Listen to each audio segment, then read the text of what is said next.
Bonjour Philippe. Bonjour Jean, Mais comment vas-tu? très bien, très bien. Et toi-même? Oh ben super, super, Super, bon. c'est la saison où on est tous isolés chez nous, comme ça, c'est un peu particulier. Oui, Et pour le sujet qui nous intéresse, je pense que ça va amener des points de discussion intéressants. bon, génial, génial. Je suis super content de te recevoir dans cette interview. Donc, tu es la première personne que je reçois dans ce format-là. Pour nos éditeurs, je vais te présenter rapidement.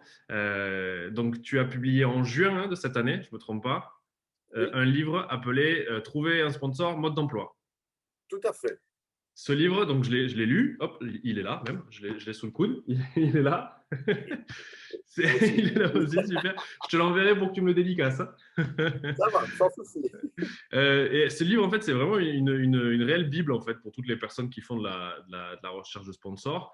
Tu y abordes toutes les étapes de manière très concrète et c'est pour ça que c'est intéressant et c'est pour ça que je voulais aussi t'interviewer. Ce que je te propose pour cette interview, c'était déjà dans une première partie parler de toi, parler de ton histoire, parler de ton livre, et ensuite se concentrer un peu plus sur la recherche de sponsors en elle-même. Je vais te poser quelques questions par rapport à ça aussi. Est-ce que ça te va comme programme? C'est c'est parfait comme déroulé. Bon, parfait, parfait. Première question, du coup, je te laisse te présenter et nous en dire un peu plus sur toi et ton histoire.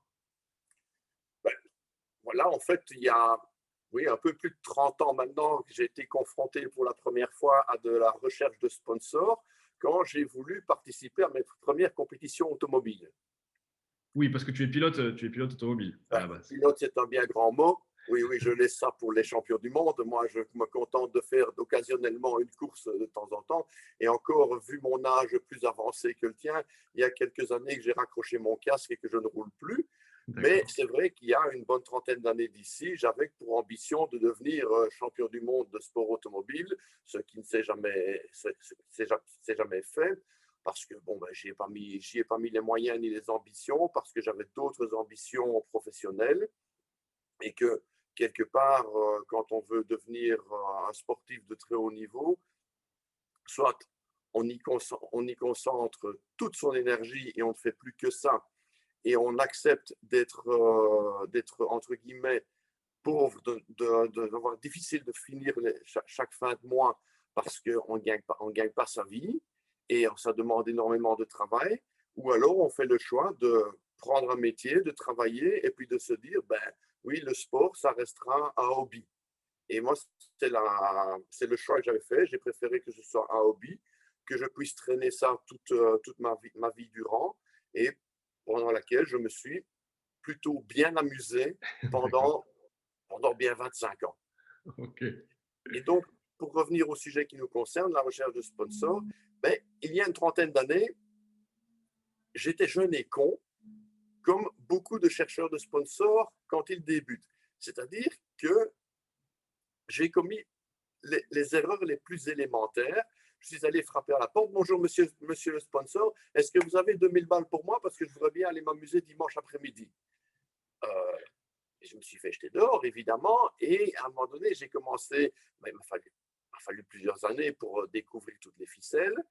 Et j'ai fini par me rendre compte qu'on entrait dans une relation donnant-donnant, une relation commerciale, où il fallait que ce soit le sponsor qui soit mis en avant et Mhm. pas le sportif ou l'organisateur d'événements.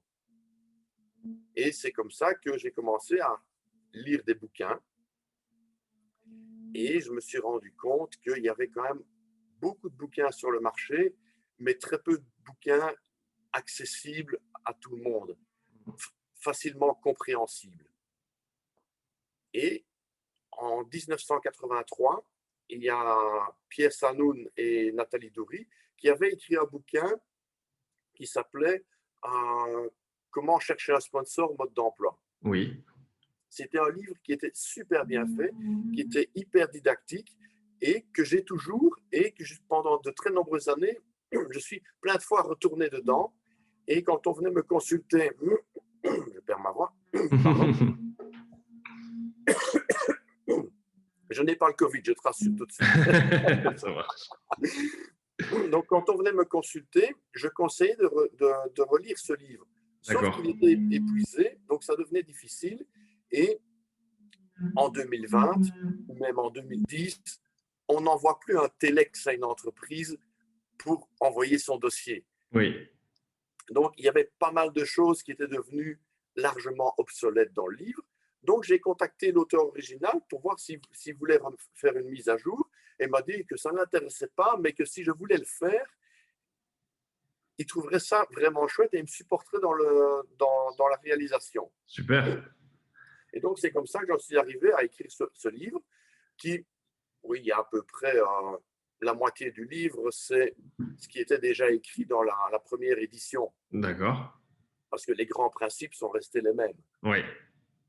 Mais maintenant, dans le livre, tu as vu qu'on traite de Facebook, d'Instagram, des canaux de communication modernes. Moderne. Exactement. Ouais, ouais.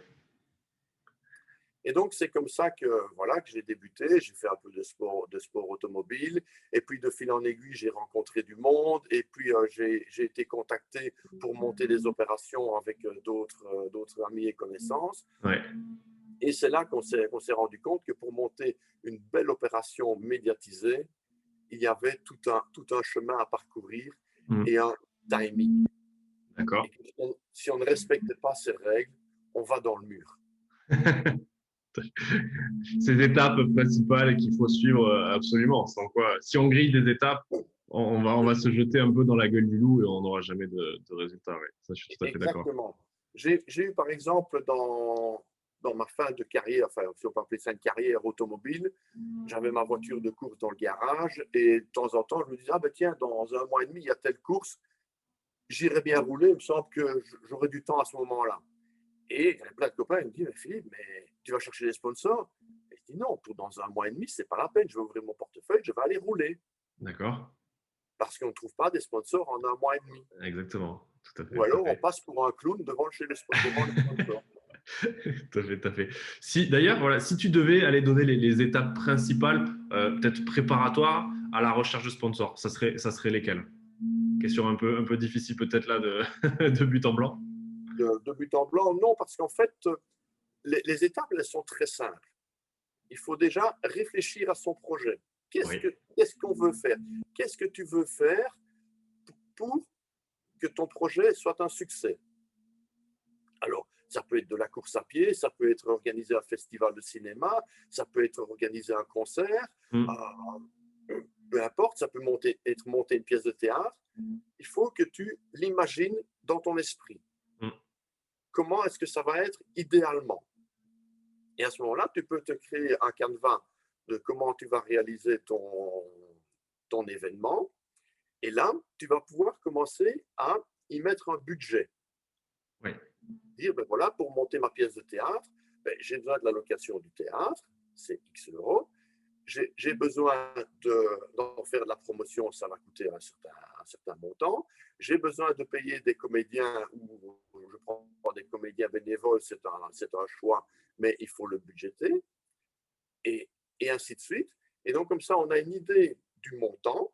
Il ne faut évidemment pas oublier les frais de fonctionnement et les frais auxquels on n'a pas pensé, parce qu'il y en a oui, toujours. c'est ça. Donc, il ne faut pas oublier qu'il y a 10% du budget qui sont des surprises.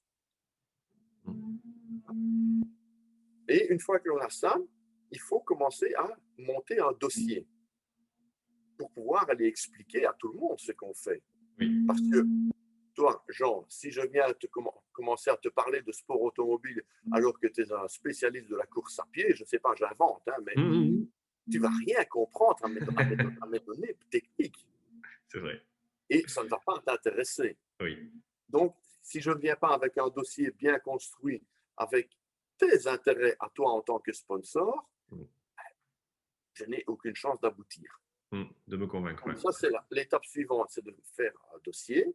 Une fois qu'on a bien construit son dossier, il faut faire son ciblage d'entreprise. Si tu organises un méga festival international où tu vas faire venir Lady Gaga, par exemple, pour citer une vedette mondialement connue, Oui, où tu vas avoir un public qui va venir de toute la France et peut-être même de toute l'Europe, là, tu vas aller contacter des entreprises qui ont des envergures internationales. Tu vas aller dans les grandes banques, dans des grandes compagnies d'assurance, chez des très gros fournisseurs, parce que eux vont y trouver leurs clients dans tes participants.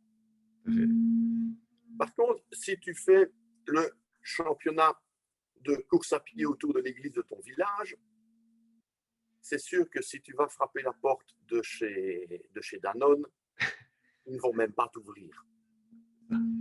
Parce qu'ils vont dire, attends, moi, ça ne m'intéresse pas de vendre 3 pots de yaourt à tes gars. Donc, non, on oublie tout de suite. Par contre, Friterie Ginette Oui. et le Café des Sports en face de l'église, eux, ça va beaucoup les intéresser parce que tous les participants de cette course à pied autour de l'église du village, ils vont un jour ou l'autre aller manger chez Friterie Ginette ou aller boire un verre au Café des Sports. Oui, exactement. C'est une partie de ton livre, justement, et c'était ma question suivante, c'est parfait. Et tu parles de l'importance des audiences et des cibles. Et tu parles justement du triangle sacré, annonceur, cible et événement. Et c'est très juste. Si, enfin, je vais te laisser développer, mais c'est exactement ce que tu disais. S'il n'y a pas vraiment de corrélation entre la cible de son événement et la cible de son sponsor, il n'y a rien à faire. Voilà, il n'y a aucune chance Voilà. ni de bien cibler, ni de bien convaincre. Et c'est même beaucoup plus profond que cela. Oui. Je vais prendre un exemple. Si ton sponsor vend des vêtements à des teenagers et que ton événement s'adresse à des gens de plus de 40 ans, il n'y a aucune chance que vous trouviez des synergies. Parce que le sponsor, il n'en a que faire des gens de plus de 40 ans. Son public, c'est entre 15 et 25 ans. C'est ça, exactement. Oui. Et moi, c'est l'exemple que je donne souvent. Donc je fais souvent entre hommes et femmes. C'est-à-dire, si on a plus un public homme ou femme, voilà, j'ai peur chaque fois de passer pour un misogyne, j'espère pas, mais si on a un public qui est plus homme, c'est sûr que ça ne fait pas sens d'aller chercher des marques dont la cible sont des femmes. Et inversement. Et donc, c'est pour ça il faut vraiment bien connaître son audience et sa cible. Et peut-être tu aurais une astuce pour savoir comment identifier son audience? Déjà, il faut connaître son produit. Si tu sais ce que tu organises, tu vas savoir qui va venir.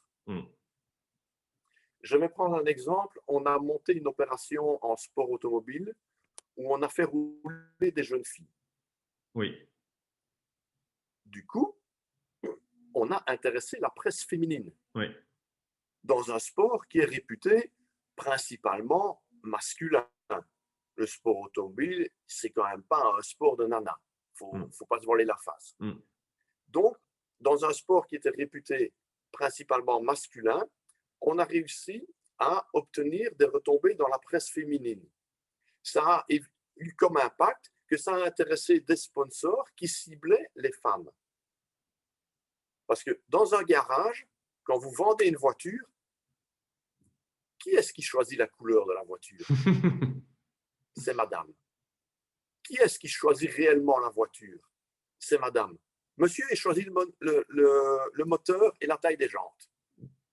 C'est vrai. Et donc, pour un garage, donc principalement quelque chose de masculin, il est important de faire rentrer les dames dans les showrooms. Et donc, monter une opération qui ciblait un public féminin a permis d'aller chercher des sponsors qui avaient besoin de faire rentrer des dames.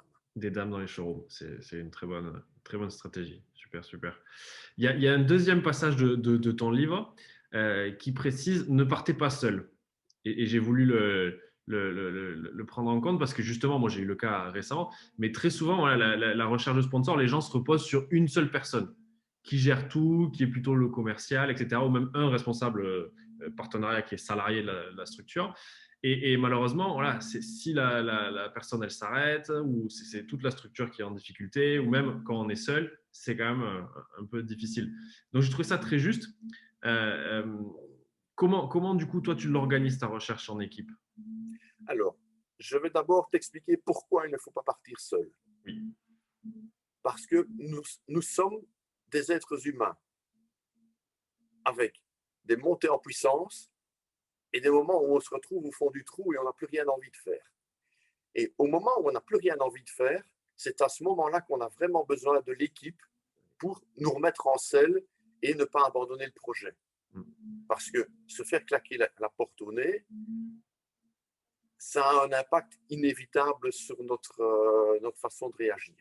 Tout à fait, tout à fait. Donc, il est important d'avoir plusieurs personnes pour travailler en équipe. Ouais. Un des points positifs vis-à-vis des prospects sponsors, c'est que si on travaille en équipe, ça veut dire qu'on est déjà un leader, qu'on a réussi à motiver les troupes. Donc, on a plus de chances d'amener le projet à son terme, parce qu'on a des capacités de gestion. Un autre point qui est très important qui est très important de partir en équipe, c'est que on n'est pas les meilleurs dans tous les domaines. Ceux qui excellent dans tous les domaines, c'est faux, ils sont juste moyens en tout. C'est vrai, c'est vrai, c'est vrai. Mais dans un sport individuel, c'est pas facile quand même, puisque toi, du coup, la course automobile, ou même voilà, tennisman, golfeur, on parlait de course à pied. Donc, peut-être oui, savoir s'entourer de ses proches, d'amis, ou même d'autres coureurs. D'autres coureurs, c'est plutôt délicat parce qu'eux vont faire la même démarche pour aller chercher les mêmes sponsors aux mêmes endroits. Donc, on va rentrer dans une compétition qui n'est pas très saine, même si on s'entend bien entre concurrents. Entre bien s'entendre quand on a terminé la compétition autour d'un verre ou à d'autres événements, c'est une chose. Mais bien s'entendre dans la recherche de sponsors, ça n'empêche pas de rester fair-play les uns vis-à-vis des autres. Ce que je conseille à tout le monde. C'est très, très malsain d'aller voler le sponsor d'un autre tout simplement parce qu'on a vu qu'il avait été supporté. Non, mais être deux acteurs du même domaine, aller chercher les mêmes sponsors et le faire ensemble, c'est foireux. D'accord, ça marche. Voilà. Mais par contre, je vais prendre un exemple qui a été mon cas. Je suis un très mauvais commercial. Ce qui veut dire que j'ai pu coucher dans un livre énormément de techniques pour y arriver, mais je ne suis pas capable d'aller les mettre en pratique face à un sponsor parce que commercialement, je suis mauvais. Je n'ai pas cette répartie face aux objections du sponsor, ses craintes, etc. Donc, inévitablement, j'ai travaillé avec un ami qui, lui, a cette fibre commerciale. D'accord. Et donc, à nous deux, on est devenu un duo gagnant.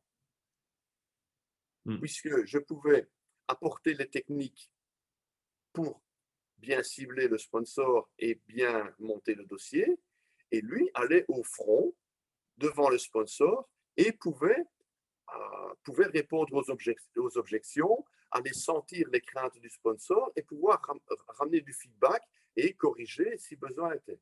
D'accord, super, super. Donc oui, bien savoir s'entourer et savoir se reposer sur les forces de chacun, etc. Voilà. Super. Un autre paragraphe du livre est consacré à la communication. Et d'ailleurs, c'est un gros passage du livre. Mais aussi des relations avec la presse et les médias. Et ça, justement, je trouve que c'est un aspect qui est trop souvent oublié des structures et aussi, mais surtout des athlètes de sport individuel. Donc, comme on disait tout à l'heure, hein, sport mécanique, l'athlétisme, la boxe, etc. Quels seraient pour toi les principaux conseils à donner à ce sujet? Alors, le sponsoring sans la presse, ça n'existe pas. C'est foireux. Donc, celui qui se dit, moi, je vais aller frapper à la porte d'un sponsor et je ne vais pas lui garantir de retomber dans la presse, en fait, il va juste aller taxer 100 balles.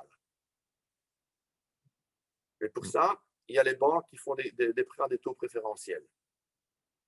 Mais ça ne s'appelle pas du sponsoring. D'accord.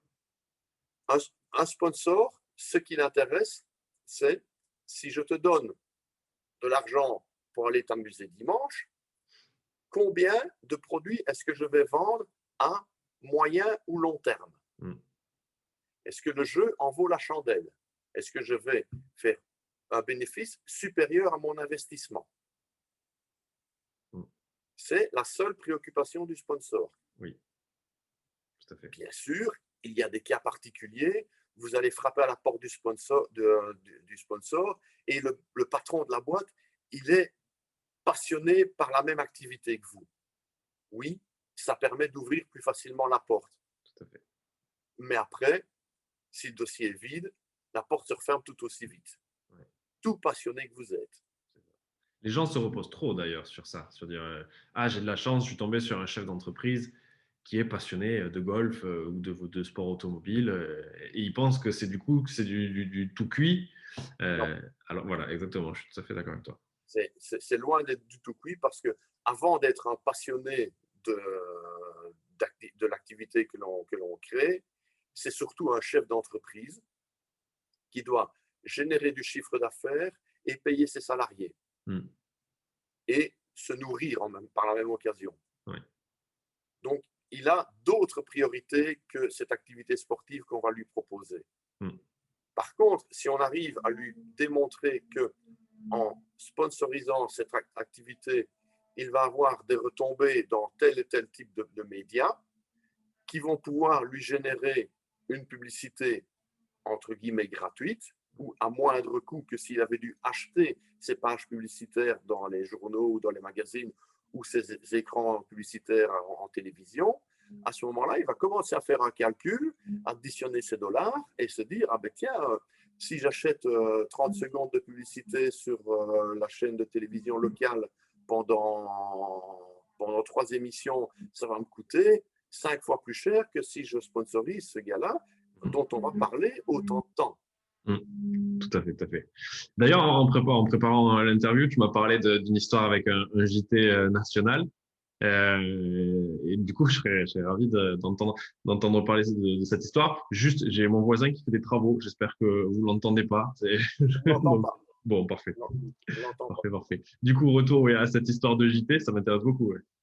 Mais en fait, quand on monte des opérations, nous on montait principalement des opérations en sport automobile et en rallye, oui. On part du principe qu'on va offrir aux sponsors la, entre guillemets, garantie, parce qu'on ne peut jamais le garantir à 100% qu'on va avoir des retombées. Il suffit qu'il y ait un attentat la veille et c'est fini, tout est communiqué de presse passe à la poubelle. C'est le risque. Mais bon, on est quasi certain qu'on va leur offrir 80% de leurs retombées avant le départ de l'épreuve. D'accord. Parce qu'on sait qu'on va sortir des communiqués de presse. Et là aussi, c'est très, très important quand on est chasseur de sponsors. Et c'est là que le timing a toute son importance. Faites bien attention au délai de bouclage. C'est-à-dire un magazine est clôturé 8 semaines avant la publication.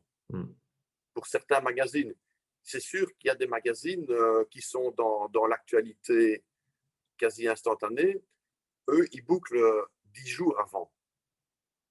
Mais si vous prenez des magazines qui traitent de sujets plus de fond, ça va jusqu'à 8-10 semaines de délai de bouclage. Donc, si vous envoyez votre communiqué de presse 3 semaines avant le début de votre épreuve, ben, il ira tout de suite à la poubelle parce que le magazine, il est bouclé. D'accord. Donc, il faut envoyer ces communiqués de presse. Et là, j'insiste, faites quelque chose de bien torché. Ouais. Faites-le relire 2 fois, 3 fois, 5 fois par quelqu'un qui sait écrire. Parce que l'orthographe, ça a toute son importance. Oui. Et même faire vivre le futur événement ou le futur événement sportif à travers du texte, c'est un métier déjà, hein, c'est le copywriting, c'est pas facile. Mais c'est sûr que plus le communiqué de presse sera enthousiaste ou enthousiasmant, plus il y aura de chances que le journaliste sera intéressé. Ouais. Et surtout s'il est écrit et que l'orthographe, parce que c'est très important de soigner son orthographe, parce que les journalistes n'ont pas le temps. Donc, qu'est-ce qu'ils vont faire? Ils vont faire un copier-coller. Ça veut dire que votre grosse faute d'orthographe dans le titre, vous allez la retrouver dans tous les journaux et dans tous les magazines. Ça ne le fait pas. Ouais, exactement, tout à fait. Mais je Parce sais que que, typiquement, moi, je sais que dans les communiqués de presse que j'écris, j'en écris pas tout le temps, mais les paragraphes où vraiment il y a des envolées lyriques, où je sens que c'est très bien écrit, etc., je les retrouve mot pour mot, et tu as raison, hein, dans le exactement. copier-coller, mot pour mot, je les retrouve dans l'article. Et donc, c'est pour ça, il faut arriver à leur transmettre cette émotion et qu'ils disent, OK, c'est super bien écrit, j'ai pas beaucoup de travail à faire, je prends, je copie, je colle. Ouais. Voilà.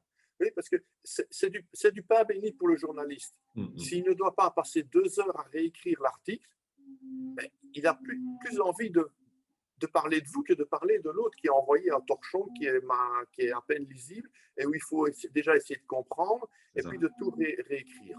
Oui. Et peut-être même le réinterviewer parce qu'on n'a pas tout compris. Voilà, oui.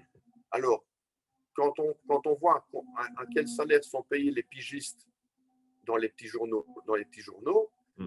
pour gagner 20 euros, je passe pas 2 heures à réécrire un article. Je le mets à la poubelle tout de suite. Oui, tout à fait. Très bon Donc, c'est conseil. très important. Oui. Donc, pour revenir dans le cheminement de cette histoire, donc, c'était une opération où on avait choisi de faire rouler une copilote unijambiste à une épreuve de championnat national de sport automobile en Belgique. Mm. Et donc là, on avait déjà eu pas mal de retombées parce que le sujet était intéressant. C'était une jeune fille, donc jeune et féminin. Donc c'était déjà deux cibles qui sortaient du rallye. Mm. Parce qu'il ne faut pas se voiler la face. Un pilote de rallye avec son copilote de rallye qui prend le départ de rallye au volant d'une voiture de rallye, ben vous êtes 200 au départ. Ouais. Alors pourquoi vous choisir vous plutôt qu'un autre? Mm. Tout à fait. Donc il faut que vous trouviez un élément qui vous différencie. Exactement. Alors parfois ça peut être dans le choix de la monture de la voiture. Oui. Si tout le monde roule avec une Skoda ou avec une VW ou avec une Peugeot et que vous arrivez avec une Dacia, ben vous allez vous démarquer parce Oui. que vous serez le seul au départ avec cette voiture. C'est un élément, un facteur différenciant qui est très important. Mm. Donc nous, on avait pris, parce que on a monté plein d'autres projets au fil des années et on va crescendo. Donc là, on était vraiment allé quasiment au sommet de notre art. OK. Et on avait eu de très belles retombées avant le départ de l'épreuve. Et le jour de l'épreuve, on a RTL qui nous a téléphoné. Donc RTL en Belgique, au niveau média, c'est l'équivalent de TF1. Mm. D'accord. Voilà. Pour donner une idée, Oui. c'est le même style de ligne éditoriale. Donc on était particulièrement surpris de les voir débarquer parce qu'en général, ils ne viennent que quand il y a des accidents. D'accord. Et là, OK. il n'y avait pas d'accident et ils étaient intéressés par le sujet. Et à notre grande surprise, quand on a vu le replay du journal, parce qu'évidemment le journal avait lieu pendant qu'on était toujours en course, donc quand on a vu le replay, on a été surpris de voir dans les titres, à l'ouverture du journal, une image de la voiture avec le titre qui concernait notre activité. Super. Ça, c'est évidemment le Saint Graal. Exactement. Ouais. Parce que dans le reportage qu'ils en ont fait, qui fait grosso modo 2 minutes, parce qu'en télé, 2 minutes, c'est énorme. Ouais. Ils n'ont même pas parlé de qui a gagné la course. Ils ont parlé que de votre Ils n'ont voiture et de votre parlé projet. que de l'opération qu'on a montée parce que c'est une opération qui leur parlait Ouais. et qui avait été bien communiquée. Ouais. Super. Ah ben c'est la preuve que voilà, si on travaille bien son projet, son communiqué de presse et qu'on cherche les facteurs différenciants comme tu dis, c'est voilà, il faut savoir le cultiver, il faut savoir le présenter aux journalistes et c'est là où parce qu'après j'imagine qu'une fois que tu as un extrait vidéo d'un passage à un JT national, et ça veut dire que tu es capable de créer des opérations qui auront du Exactement. succès. Et ça, pour les futurs sponsors, ils vont dire, OK, on peut lui faire confiance et on lui fera. Quand, quand on arrive chez un prospect sponsor Hmm. et qu'on parle des retombées, on lui remet 3 pages avec la liste de tous les médias qui ont déjà relayé une de nos activités. Super. Et on lui dit, bien sûr, tous ne vont pas relayer les prochaines. Mais, et on pointe déjà du doigt, celui-là c'est certain, celui-là tel, parce qu'on sait que celui-là on doit contacter tel journaliste, parce que depuis les années, une relation de confiance s'est installée et qu'on a son numéro de portable. Yes. Bien sûr, et je vais revenir sur la difficulté de communiquer avec la presse. Il y a 30 ans, quand j'ai commencé, quand je revenais de la course, je rédigeais mon petit communiqué de presse.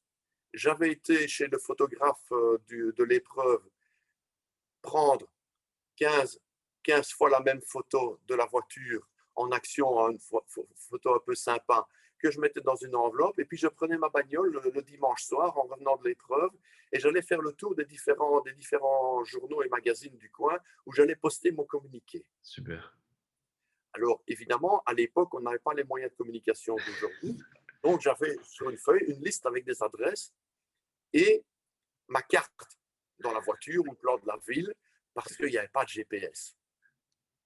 Et avec le temps, j'ai fini par rencontrer ces journalistes sur les épreuves parce qu'ils m'ont dit, c'était sympa le communiqué que tu m'as envoyé, quand on a encore, renvoie-les-moi, on essaiera de faire quelque chose.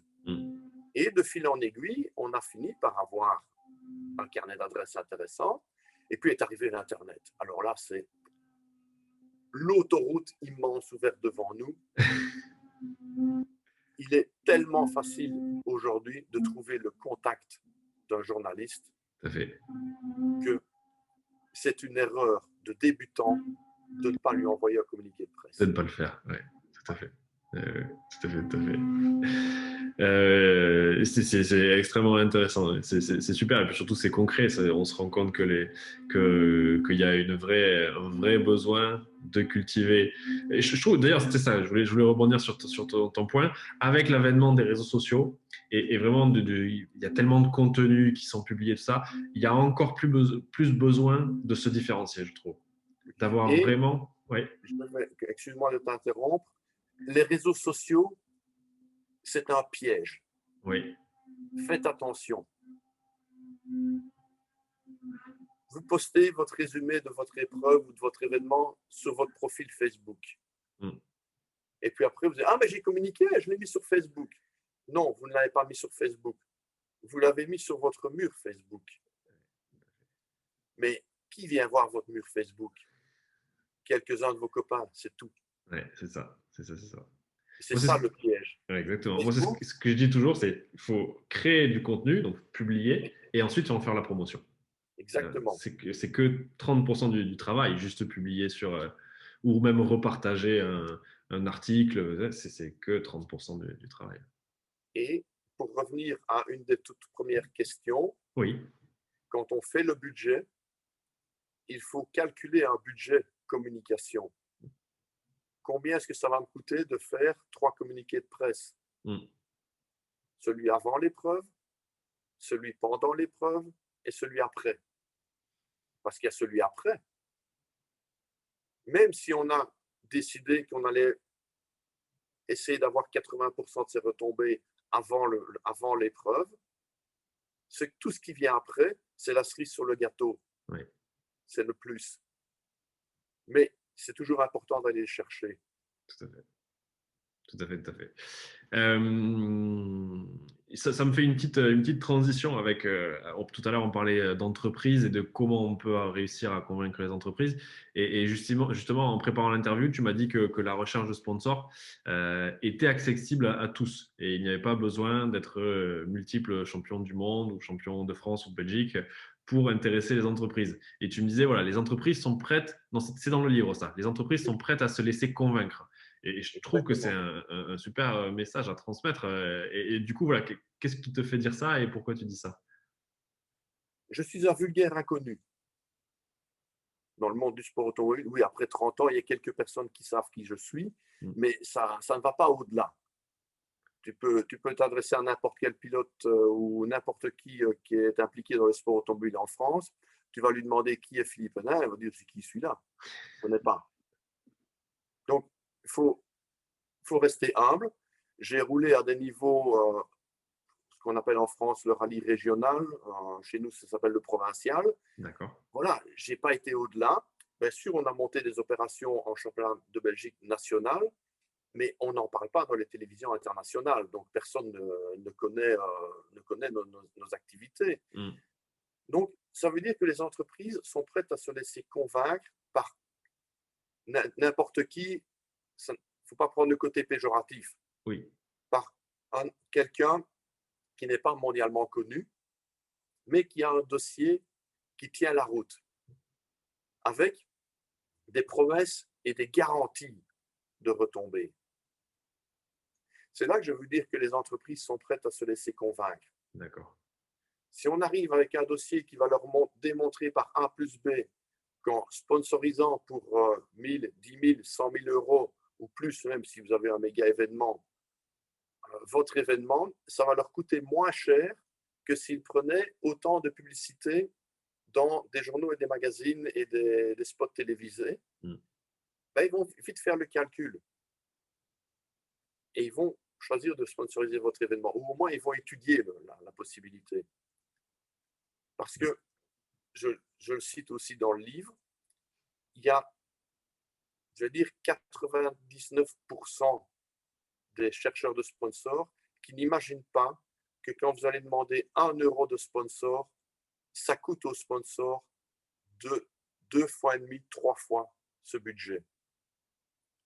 Parce qu'il y a 1 euro pour sponsoriser le sportif. Il y a 1 euro dans les pays européens, chez nous, mais dans les pays anglo-saxons, c'est 2 euros pour l'activation, c'est-à-dire dire qu'on le fait. Oui. Et il y a encore 50 centimes, un demi-euro, pour inviter des VIP à venir constater qu'on l'a bien fait. Pour évidemment essayer de leur vendre des produits, c'est clair. Mais ça, ce qui veut dire que ça, quand vous demandez 1 euro de sponsor, l'entreprise va débourser en 2,50 € et 3,50 € pour faire cette opération. Supplémentaire, oui. Oui. Ce qui veut dire que quand vous demandez 100 000 euros, c'est 350 000 euros que ça va coûter à l'entreprise. Ce n'est plus le même budget. Donc, il faut bien en tenir compte quand on cible ces entreprises. Et du coup, voilà, c'est pour ça que c'est important de leur présenter les retombées, on va dire, oui, retombées médiatiques. Donc, comment tu fais pour présenter, on va dire, les retours sur investissement ou les retombées qu'ils pourraient avoir? Alors, il y a des outils d'analyse des retombées. Ça a un coût. Oui. Donc, en fonction du niveau d'événement que vous organisez, vous allez avoir peu de retombées, ben ça vous faites vous-même. Ce n'est pas la peine d'aller investir dans des sociétés spécialisées dans l'analyse des médias. Ou vous avez un gros événement et là, vous allez avoir des retombées quasiment tous les 2-3 jours. Vous allez avoir un article dans un journal, une petite publication dans un magazine, une citation à la radio, etc. Là, vous devez absolument passer par des entreprises qui sont spécialisées, qui vont aller repérer toutes ces citations et qui vont les lister. Et les compiler. Voilà. Après, c'est sûr que si vous faites un petit événement au niveau local, vous allez avoir une dizaine de retombées dans la presse. C'est gérable pour l'organisateur d'aller dire, ben voilà, j'ai eu une demi-page dans le journal local, une demi-page, ça fait 125 € cette semaine, si on avait acheté cette demi-page-là. J'invente totalement les chiffres, je ne connais pas les chiffres par cœur. Et vous allez additionner, et puis vous allez dire au sponsor, ben voilà, vous avez eu tout ça de retombées dans tel journal, dans telle radio, à telle heure d'écoute. Si vous aviez acheté ces espaces publicitaires, ça vous aurait coûté 12 000 €. Vous m'avez sponsorisé à hauteur de 2 500. Ouais. Voilà. Et là ouais. C'est comme ça qu'on traite la satisfaction. Ouais. C'est comme ça qu'on lui montre que ça a été rentable et que ça a été percutant. Ouais. C'est une très bonne technique. Et il faut le faire parce que le sponsoring a été tellement malmené par tous ces gens qui ne savent pas comment on le fait, que le sponsoring a la réputation d'être de l'argent jeté à la poubelle. C'est vrai. de l'argent pour faire plaisir. Et c'est d'autant plus vrai si on s'adresse à des plus petites structures en termes d'entreprise. Pour reprendre le Café des Sports en face, il va donner 150 ou 200 euros sur un événement sportif dans le village. Et il va se dire, j'ai donné 200 balles, mais ça ne m'a rien rapporté. Parce qu'il n'a pas les outils pour mesurer que son chiffre d'affaires a augmenté d'0,5% sur l'année. Parce que son café a été connu du village à côté et qu'on s'y est trouvé bien pendant l'événement et qu'on y est revenu la fois suivante. Il a peut-être gagné un client. Et pour lui, il n'a rien gagné du tout. Par contre, vous allez prendre une entreprise comme Coca-Cola qui va sponsoriser des méga événements. Elle a tous les outils informatiques pour mesurer tout ça. Et elle sait, voilà, tel événement, on a mis 150 000 euros dessus, ça nous a rapporté 0,8% de progression de chiffre d'affaires, ce qui fait que cet événement-là est rentable. On le reconduira l'année prochaine. Ça nous a rapporté que 0,2% d'augmentation de chiffre d'affaires. Ce n'est pas rentable, c'est triste, on s'est trompé. L'année prochaine, il peut faire une croix dessus. Voilà. D'accord. Bon, c'est ce que j'appelle, moi, dans ma méthode, c'est le rapport d'exécution. Alors, des fois, voilà, il y a le Coca-Cola, ils ont leurs outils à disposition. Les petits commerces, peut-être un peu moins. Mais c'est vrai que moi, je conseille toujours, l'événement est terminé ou la saison est terminée, un rapport d'exécution. Donc, vous avez pris en photo toutes les activations que vous aviez promis. Vous le mettez dans un dossier, vous mettez en face voilà, le résultat, le nombre de visiteurs, le nombre de clics, le nombre de trafic sur le site, etc. Sans quoi, mais je suis tout à fait d'accord avec toi. Si on ne prouve pas au Café du Commerce ou à Coca-Cola qu'il y a eu un résultat, il ne se passera rien l'année prochaine. S'il n'y a pas de résultat, ça veut dire qu'il ne s'est rien passé. Ouais. Bon, super. On arrive à la fin. J'ai 4 questions encore. En préparant l'interview, on parlait justement des moments charnières. D'après toi, quels sont les moments charnières? Il n'y a pas à proprement parler de moments où ça va basculer. Il y a des étapes à respecter. Il faut penser son projet, le vivre à fond, se l'imaginer, se le figurer dans son esprit, de manière à ce qu'on soit incollable sur le projet. Il faut le coucher sur papier, de manière à pouvoir bien le structurer pour monter un bon dossier. Alors, bien nettoyer le dossier, parce que tu vas dire que je parle tout le temps de sport automobile, mais c'est un domaine que je maîtrise plutôt bien. La cylindrée du moteur, tout le monde s'en fout. Quand je vois le nombre de dossiers de sponsoring où j'ai les caractéristiques d'une bagnole qui me sont publiées sur 2 ou 3 pages, je dis, bien, arrêtez. Je n'en ai que faire de votre bagnole. Moi, ce que je veux, ce sont des résultats. Combien est-ce que je vais vendre de friandises dans mon commerce si je te sponsorise? Exactement. Donc, il faut bien élaguer ce dossier de sponsoring pour aller à l'essentiel. Il faut le présenter chez soi, dans sa famille. Oui. Parce que c'est là où on a le moins de support. D'accord. Parce que tout le monde dans ta famille dira « Oui, c'est bien, c'est une bonne idée. » Mais tu sais, Tartampion, il fait pareil, il n'y arrive pas. C'est exactement ça. Ouais. Donc, il faut le tester, oui. Il faut le tester. Il faut le tester dans votre famille parce que vous allez avoir des gens qui vont vous le démolir. C'est positif. Oui.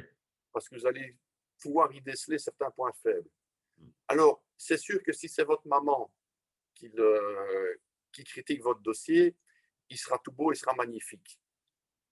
Donc, c'est toujours mieux d'aller le tester auprès de connaissances qui sont dans les affaires, qui ont une entreprise, qui ont cet œil plus critique d'analyse de marché.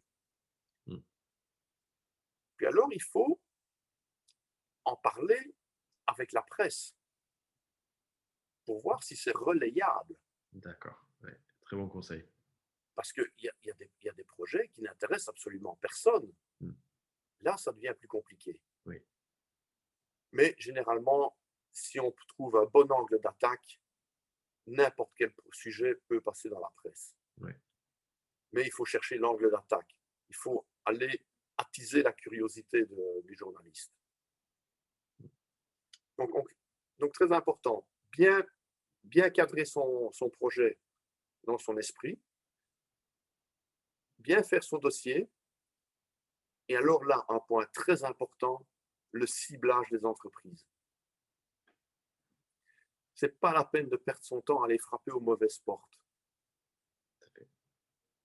Et alors, il faut un conseil que je donne aussi, suivez l'actualité des faillites et des entreprises qui se portent mal. Oui. Une entreprise qui est au bord de la faillite ne vous sponsorisera pas. Ne perdez pas de temps à aller démarcher. Ouais. Ce n'est pas la peine. Oui. Si c'est quelqu'un que vous connaissez, il va vous aider pour votre dossier, mais il ne vous donnera pas d'argent. Il ne vous sponsorisera pas.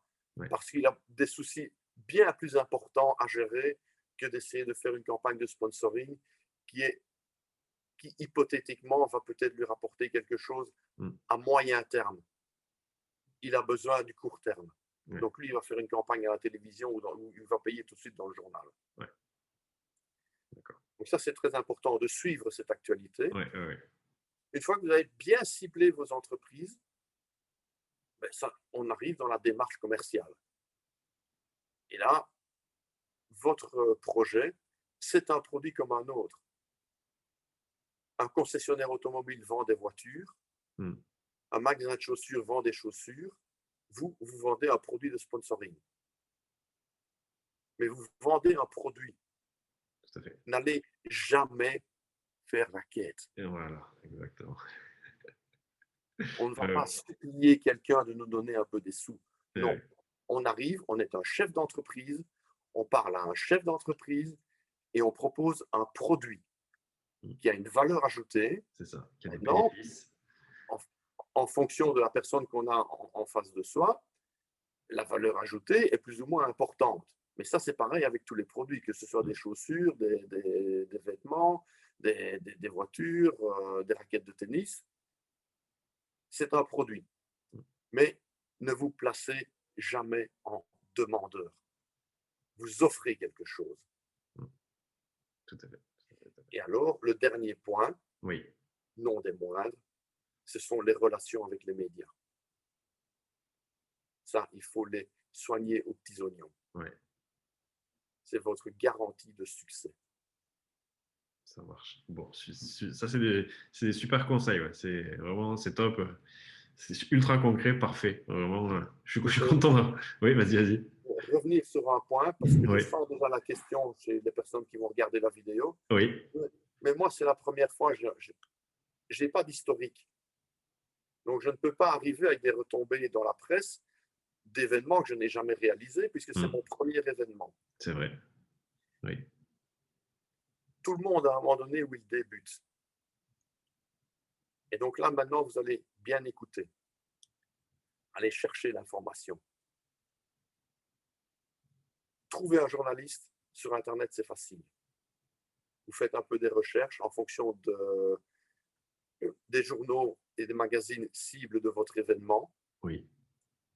Et vous allez dans je crois comment ça s'appelle, le colophone, là où on met toutes les coordonnées. Oui. Vous allez trouver des noms, parfois des adresses e-mail, et vous allez pouvoir leur envoyer un communiqué de presse. Et donc, vous allez générer des retombées, même si c'est la première fois que vous organisez. Alors, bien sûr, vous allez avoir, pour débuter, un carnet d'adresses de 10, 15, 20 adresses. C'est un bon début. Bien sûr, dans 10 ans, vous aurez 1500 adresses de journalistes et vous aurez 500 numéros de portable. Et là, vous créerez un événement, vous passerez quelques coups de téléphone et ils se téléphoneront les uns les autres pour se refiler l'info. Mais pour débuter, allez chercher après les informations pour envoyer vos communiqués de presse. C'est très important. Si vous ne communiquez pas sur votre événement, même si c'est la première fois, votre événement n'a aucune chance de trouver du sponsoring. Vous aurez juste des gens qui vont vous donner 100 balles pour vous faire plaisir. Ouais, ça marche. Bon, super bon conseil. Deux dernières questions qui sont assez simples. Est-ce que tu peux nous raconter ta meilleure vente ou ton meilleur deal en sponsoring? Alors, ça, j'ai fait ça avec un ami. On a eu l'idée, il y a 10 ans maintenant, de faire rouler comme copilote un copilote malvoyant. En fait, c'est parti d'une bête histoire. C'est Oui. un ancien pilote qui, suite à un AVC, est devenu malvoyant. Et un jour, en discutant, elle me dit, tu sais, je rêverais de pouvoir me remettre une fois dans une voiture de course. Et même pour aller faire des essais comme ça, elle dit, ça a germé dans notre tête. On s'est dit, on va prendre le départ d'une épreuve. On va regarder si, au niveau des licences et des organisations, si c'est techniquement réalisable. Et on a monté une opération. Un copilote malvoyant au départ d'une épreuve, on n'a pas pris une épreuve nationale, évidemment, on a pris une petite épreuve régionale parce que c'était déjà difficile pour lui de combiner les notes. Oui. Donc, on a fait ça petit et on est allé trouver un sponsor. On est allé chez lui. C'était un sponsor qui nous avait déjà suivis sur d'autres organisations avec une autre entreprise. Et on est allé le trouver et on lui a dit, ben voilà, on a ça comme projet. Est-ce que ça t'intéresse de participer et d'avoir tes publicités sur la voiture? On lui a un peu vendu le concept. Et là, il s'est arrêté. Il nous a dit qu'on était cinglés. Ça, on s'y attendait. Et puis, il nous a posé une question. Vous l'avez proposé à combien d'autres personnes? Et là, on a dit, ben, écoute, t'es le premier chez qui on arrive. Il nous a dit, tu me laisses 3 jours. Je vais y réfléchir. Dans notre tête, on se dit, 3 jours, est-ce qu'il va prendre 500, 1000, 2000 euros? Donc, 3 jours après, il nous a téléphoné. Il dit, je prends tout. Je serai le seul sponsor de la voiture. Non. Si. Parce qu'il savait qu'il allait avoir les retombées, parce qu'il a eu l'interview du copilote, évidemment, à la radio, sur des radios nationales le matin de l'épreuve, à des heures de grande écoute. Donc, quelque part, alors, les retombées dans les journaux et dans les magazines, on a inondé pendant 3 semaines, on n'a plus parlé que de ça. Génial. Et donc, lui, pour son entreprise, il a eu une visibilité incroyable. Ouais. Parce qu'en étant le sponsor, il était en grand sur toute la voiture. Et plus un petit macaron sur le coin du pare-choc. Ouais. Super. Il a investi beaucoup d'argent, mais il a eu des retombées pour lui tout seul. C'est ça. Super. Eh ben, très, très bonne histoire. Dernière question. Est-ce que tu as des sources d'inspiration? Non, pas vraiment. En fait, j'ai mon esprit qui se promène tout le temps. Ouais. Et qui réfléchit, qui rêve. Oui, il faut être un grand rêveur. Ouais. Il faut rêver des choses impossibles. Je suis déjà allé 100 fois sur la Lune et sur la planète Mars et revenu pour aller y cultiver des haricots. Voilà. Je suis redescendu sur Terre et je me suis rendu compte que c'était totalement impossible, tellement ça coûtait cher. Mais je l'ai imaginé.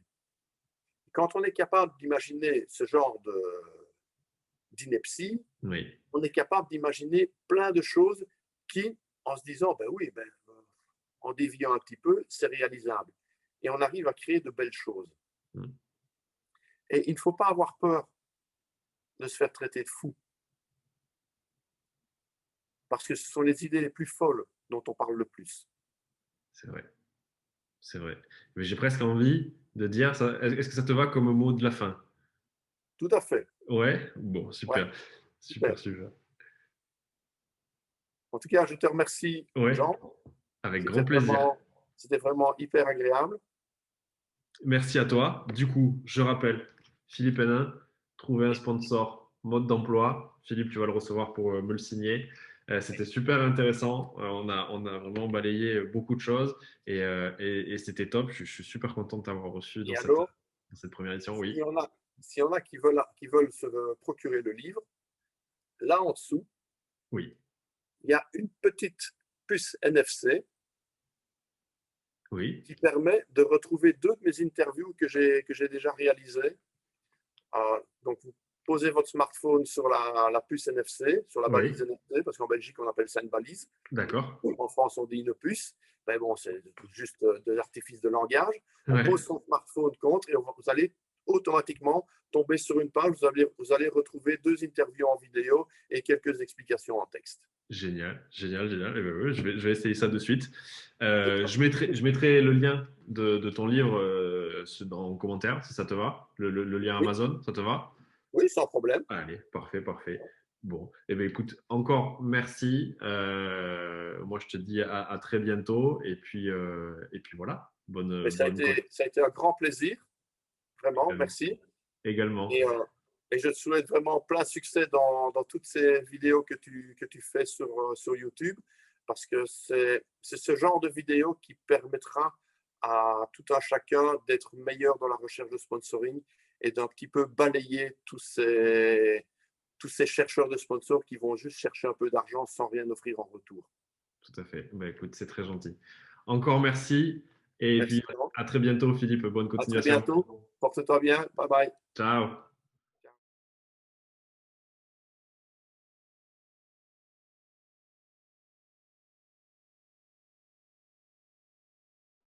Un petit post-scriptum, exactement comme tu l'as dit, Philippe. C'est vrai qu'on n'a pas parlé de recherche de sponsors durant la crise du Covid. Et du coup, voilà, tu voulais me dire quelques mots par rapport à ça. Oui. Donc, depuis de très nombreuses années, j'entends chaque fois dire ah, mais le sponsoring maintenant, c'est plus difficile qu'avant. Ça n'a jamais été vrai. Ça a toujours été difficile quand on s'y prend mal. Ce n'est pas facile quand on s'y prend bien. Il y a juste que cette année-ci, tous ceux qui vous diront que c'était plus facile avant ont raison. Parce que pour le moment, on est en période Covid. Les entreprises sont en train de se battre pour essayer de ne pas déposer le bilan. Donc, il va être de plus en plus compliqué d'aller trouver une entreprise qui n'a pas fermé le robinet de la communication. Parce que quand une entreprise doit réduire ses coûts, le premier poste qui est supprimé, c'est le sponsoring, la publicité, la communication. Ce sont les premiers postes qui tombent. Tout à fait. Donc, si vous ne trouvez pas des sponsors pour l'année prochaine et l'année d'après, ne jetez pas votre projet systématiquement. Reportez-le. Hmm. Parce que là, maintenant, on va partir dans quelques années de diète où ça va être très compliqué parce que les entreprises auront fermé les budgets. Mais ça va revenir parce que très vite, il y a des entreprises qui vont se rendre compte que parler à voix basse quand tout le monde se tait, ça porte plus loin que de hurler quand tout le monde parle. C'est très juste. Et donc, quand plus personne ne va faire du sponsoring, ça va devenir intéressant de le faire et ça va devenir nettement plus économique Hmm. parce que les retombées seront là beaucoup plus vite. Hmm. Donc, ne perdez pas espoir, mais je vous le garantis, ça va être compliqué ces prochains mois et l'année prochaine, l'année qui vient. Mais il ne faut surtout pas abandonner. Voilà. Ça, c'est le mot de la fin post-Covid. Post-Covid, super. Merci, Philippe. Merci, Jean.